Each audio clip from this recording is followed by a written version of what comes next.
அனைவருக்கும் வணக்கம். இந்த நாளிலே ஒரு மிகப்பெரிய பிரச்சனை குறித்து பேசுவதற்காகத்தான் மறுபடியும் உங்களை சந்திக்க வந்திருக்கிறேன். கிறிஸ்துவ கல்வி நிறுவனங்களிலே, பள்ளிகளிலே மதமாற்றம் செய்கிறார்கள் என்ற ஒரு தவறான குற்றச்சாட்டை RSSின் தீவிர பிரச்சாரம் செய்கிற ராம்பதவர் என்ற ஒரு மனிதன் மறுபடியுமாய் ஒரு மிகப்பெரிய குற்றச்சாட்டை கிறிஸ்தவர்களுக்கு மேல் வைக்கிறார். கிறிஸ்துவ பள்ளி நிறுவனங்களிலே மதம் மாற்றுகிறார்கள் என்ற ஒரு காரியத்தை அவன் தொடர்ந்து சொல்லி, அதற்கான ஒரு காரியத்தை அவன் சொல்லுவது வேடிக்கையான காரியம். இந்த காணொலி குறித்தான் உங்களுக்கு மத்தியிலே நான் பேசப் போகிறேன். நான் இந்த காணொலிக்குள்ள போவதற்கு முன்பாக நீங்கள் முதலாக இப்பொழுதுதான் இந்த கிறிஸ்டியன்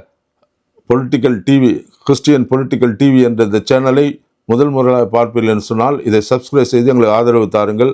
பக்கத்தில் இருக்கிற பெல் பட்டனை உடனே அழுத்திக் கொள்ளுங்கள். அப்பொழுதுதான் நாங்கள் போடுகிற காணொலிகள் உடனே உங்களை வந்து சேரும். தொடர்ந்து இதை அநேகர் பார்க்கிறார்கள். இதை பார்க்கிறவர்கள் நீங்கள் வேகமாக சப்ஸ்கிரைப் செய்தால் எங்களுக்கு இன்னும் அதை உற்சாகப்படுத்தும். அதிக சப்ஸ்கிரிப்ஷன் எங்களை அதிகமாக உற்சாகப்படுத்தும். இன்னும் இப்படிப்பட்ட காணொலிகளை உங்களுக்கு முன்பாக கொண்டு வந்து சேர்க்கும். முதலாவது இந்த காணொலியை பாருங்கள். बहुत ही कष्टकारी आप औंधी भूल में आधुनिक शिक्षा बता गर्दन दबाई जा रही है. आपकी औलाद ईसाई बनाई जा रही है. இவன் என்ன சொல்லுகிறான் என்பதை இவன் இந்தியிலே சொன்னதை உங்களுக்கு தமிழிலே மொழிபெயர்க்கும் செய்கிறேன். அப்பொழுதுதான் நான் பேச வந்த முழு காரியம் தெரியும். இவன் என்ன சொல்லுகிறான்? கிறிஸ்தவ மிஷினரி பள்ளிகளிலே உங்கள் குழந்தைகளை சேர்க்கிற நீங்கள் எல்லாம் மிக கஷ்டப்படுவீர்கள். என்னவென்று சொன்னால், உங்கள் குழந்தைகளுடைய அப்படியே அவங்களுடைய கழுத்தை மிஷினரி இயக்கம் அப்படியே அழுத்தி பிடித்து அவர்களை கட்டாயமாய் மதமாற்றி விடுகிறார்கள். அப்படித்தான் இன்று அநேகர் கிறிஸ்துவ மதத்துக்கு மாறிவிட்டார்கள்.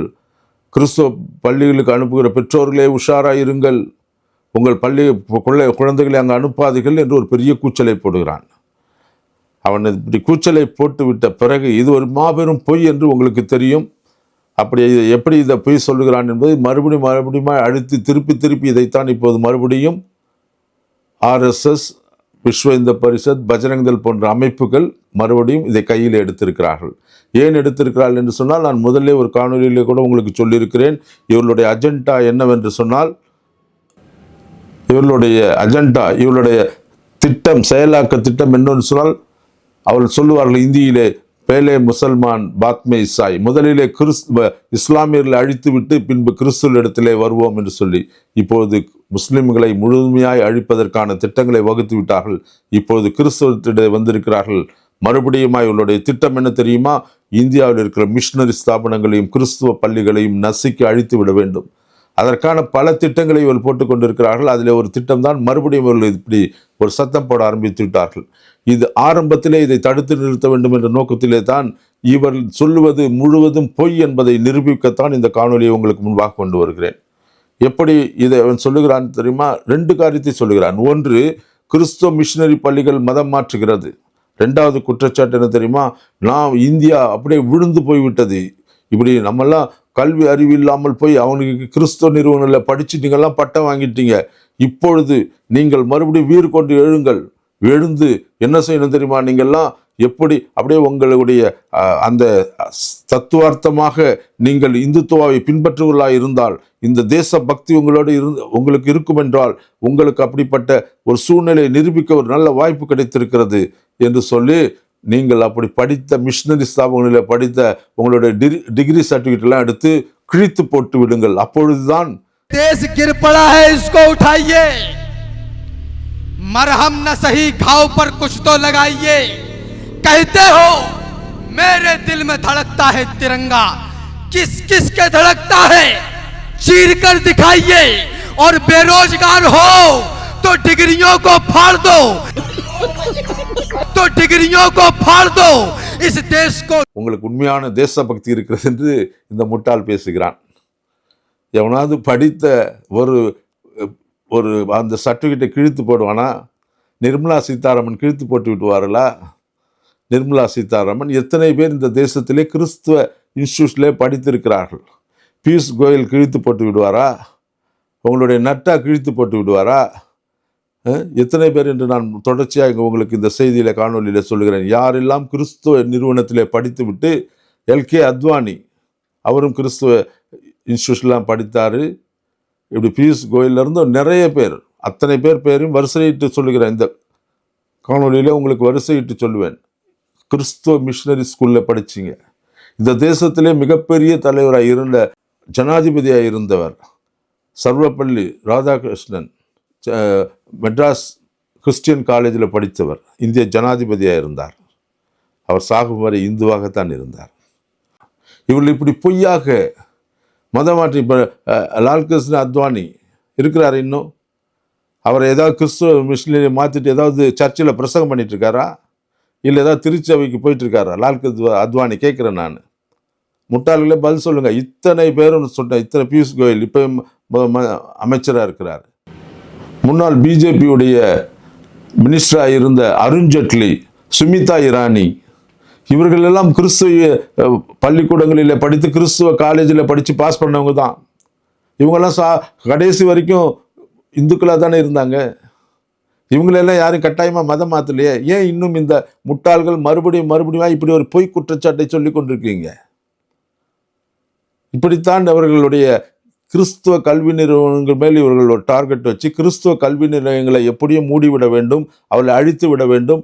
ஏனென்றால் கிறிஸ்துவ கல்வி நிலையங்கள் இங்கே இருக்கிற தலித் மக்களுக்கு, பின்தங்கிய மக்களுக்கு நல்ல கல்வி தராங்க. அவங்க படிச்சுட்டு சமுதாயத்தில் மிகப்பெரிய பதவிக்கு வந்துடுறாங்க. அவங்க இந்த தேசத்திலே அவர்கள் மிகப்பெரிய காரியங்களை செய்துட்டு இருக்காங்க. பாபா சாஹிப் அம்பேத்கர் அவர்களுடைய கனவை நினைவாக்குகிற காரியத்தை திருச்சபை மிஷினரிகள் போட்ட இந்த கல்வி என்ற வித்து தான் இந்த தேசத்திலே பெரிய மாறுதலை உண்டாக்கி கொண்டிருக்கிறது. எல்லாரும் இன்னைக்கு படிக்க ஆரம்பிச்சிட்டான், எல்லாரும் பெரிய லெவலில் ஆரம்பிச்சிட்டான். இந்த கோபம் அவர்களுக்கு இருக்கிறதுனால தான் இன்னைக்கு ஒரு பள்ளிக்கூடத்தில் போய் அனுராக் தாக்கூர் என்ற அந்த மினிஸ்டர் பேசுகிறார் பாருங்க. ஒரு சிறு பிள்ளைகள் படிக்கிற கல்லூரிக்கு ஒரு சின்ன ஸ்கூலுக்கு போகிறாரு. அங்கே போய் அவர் பேசுகிறார், மினிஸ்டர் அவர் பேசுகிறார் அந்த குழந்தைகளிடத்துல, குழந்தைகளே உங்களுக்கு நான் ஒன்று கற்றுக் கொடுக்கிறேன். இந்த காணொலியை பாருங்க. जो इस बात को बोलते हैं कि जो बाहर के लोग हैं, जो क्रिश्चियन लोग हैं, वो तो झूठ फैलाते हैं और अंतरिक्ष, जो इस बात को बोलते हैं कि जो बाहर के लोग हैं, जो क्रिश्चियन लोग हैं, वो तो झूठ फैलाते हैं और अंग्रेज नहीं बल्कि हनुमान। அவர் சொல்றாரு, குழந்தைகளே, இந்த காணொலியில் என்ன தெரியுங்களா அவர் சொல்லியிருக்கிறாரு பார்த்தீங்கன்னா தெரியும், ஸ்கூல் பிள்ளைங்கள்லாம் இருக்குது. இவர் பேசுகிறாரு, ஒரு மினிஸ்டர், மத்திய அமைச்சர், அந்த பிள்ளைங்களை சொல்லித்தரார். இனிமேல் நான் சொல்லுவதை மட்டும் கேட்டு அப்படியே பரீட்சை எழுதுங்க, அப்போ தான் நல்லது. என்ன சொல்கிறது தெரியுமா? முதலாக விண்வெளிக்கு போய், அந்த விண்வெளிக்கு போனவர் யார் தெரியுமா? நம்ம அனுமான் தான் போனார் என்று சொல்கிறான். இந்த பரீட்சை எதுனா அது பாஸ் பண்ணுமா அந்த பிள்ளைங்க? உண்மை என்ன தெரியுமா? முதலாக விண்வெளிக்கு போனவர் ரஷ்ய நாட்டை சேர்ந்தவர். 1961 போன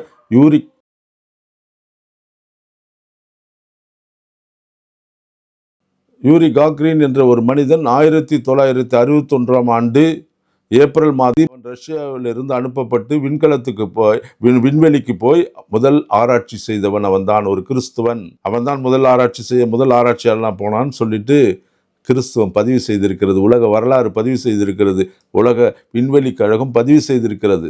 என்ன சொல்லி கொடுக்குறான்? அனுமான் தான் முதல்ல பறந்து போனார் அவனுக்கு முன்பாகன்னு.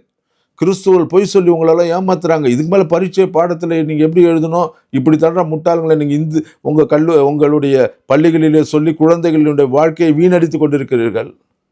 அதுக்கு தான் இந்த காணொலியை நான் போடுறேன். ஏன்னா ஒரு மத்திய மந்திரிக்கே மூளை இல்லாமல் இப்படி பேசுகிறான். கிறிஸ்துவ பள்ளிகளை பற்றி குறை செய்ய உங்களுக்கு என்னடா அதிகாரம் இருக்குது? உங்களுக்கு என்ன அறிவு இருக்குது? கிறிஸ்துவ பள்ளியில் அனுப்பாது. எப்படி அனுப்பாது? நான் சொல்கிறேன், இப்படி அனுராக் தாக்கூர் எந்த தைரியத்தில் இவர் சொல்கிறா தெரியுங்களா? அவன் பிள்ளை இங்கே படிக்கல, அவன் பிள்ளை வெளிநாட்டில் படிக்குது, கிறிஸ்துவ இன்ஸ்டியூஷனில் படிக்கிறான். அவன் இந்தியாவில் படிக்க வைக்க மாட்டான். இப்படித்தான் இந்த சங்கிகள் எல்லாம் தங்களுடைய பிள்ளைகளை வெளிநாட்டுக்கு அனுப்பி படிக்க வச்சுட்டு இங்கே இருக்கிற ஏழை குழந்தைகளையும், இங்கே இருக்கிற தலித் குழந்தைகளையும், இங்கே இருக்கிற மக்களையும் அறிவில்லாதவர்களாக, முட்டாள்களாக வளர்க்க வேண்டும். அப்போதான் கல்வி, இவனுடைய கல்வி. ஆனால் கிறிஸ்துவ மிஷினரிகள் இந்தியா தேசத்திலே வந்து அவள் வித்துட்டு போன கல்வி மிகச்சிறந்த கல்வி. அதை படித்து தான் இன்று உலக அளவில் மிகப்பெரிய படிப்பிலும் பதவியில் என்று பிள்ளைகள் வேலை செய்கிறாங்க. அதையெல்லாம் இவள் மாற்றிவிட வேண்டும். அதுக்கு தான் இந்த காணொலியை போடுறேன். ஏன் அந்த கிறிஸ்துவ கல்லூரி பள்ளிகள் மேலே இவனுக்கு கோபம், மதமாற்றம் சொல்கிறான்? இவன் இப்படி இந்த முட்டாள்தனமான காரியத்தை இவன் டீச் பண்ணணும், இப்படித்தான் இவன் குலக்கல்வி எல்லாத்தையும் கொண்டு வருவான்.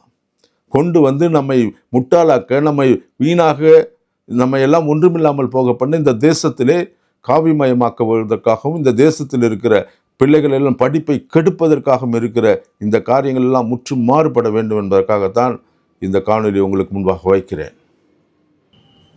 இந்த காணொலி குறித்து உங்கள் மேலான தகவல்களை பதிவு செய்யுங்க. ஏன்னா அத்வானியிலிருந்து அத்தனை பேரும் இங்கு கிறிஸ்துவ பள்ளியிலே படித்தவர்கள் தான். இங்கு ஜேபி நட்டாவும் கிறிஸ்துவ பள்ளியிலே படித்தவர்கள் தான், அவர் பிள்ளைகளும் படிக்கிறாங்க. இந்த அநீதிக்கு என்ன காரணம்? நீங்கள் உங்களுடைய மனக்குமுறலை எதுங்க, உங்கள் கருத்துக்களை பதிவு செய்யுங்க, உங்கள் காரியங்களை அதிகமாய் பதிவு செய்யுங்க, எங்களை உற்சாகப்படுத்துங்க. தொடர்ந்து இப்படிப்பட்ட சேனலை நீங்கள் சப்ஸ்கிரைப் செய்து மற்றவர்களுக்கு அறிமுகப்படுத்துங்க. அநேகருக்கு இந்த செய்திகள் போய் சேர வேண்டும். இந்த தேசத்தை பாதுகாக்கிறது ஒவ்வொரு கிறிஸ்துவனின் கடமை. இந்த தேசத்தில் அநீதிக்கு எதிராக குரல் கொடுப்பது கிறிஸ்துவனுடைய கடமையாக இருக்கிறது. ஆகவே நாம் இந்த செய்திகளை பரப்புவோம், நம்முடைய மேன்மையை பாராட்டுவோம். உங்கள் கருத்துக்களை தெளிவாக, உங்களுடைய பதிவுகளையும் தெளிவாக எழுதி எங்களுக்கு இந்த கீழே பதிவு செய்யுங்கள். தொடர்ந்து இப்படிப்பட்ட காணொளிகளை நீங்கள் பார்க்கும்போது மற்றவர்களுக்கு அறிமுகப்படுத்தி ஷேர் செய்யுங்க. நன்றி. மற்றொரு காணொளியில் உங்களை சந்திக்கிறேன். வணக்கம்.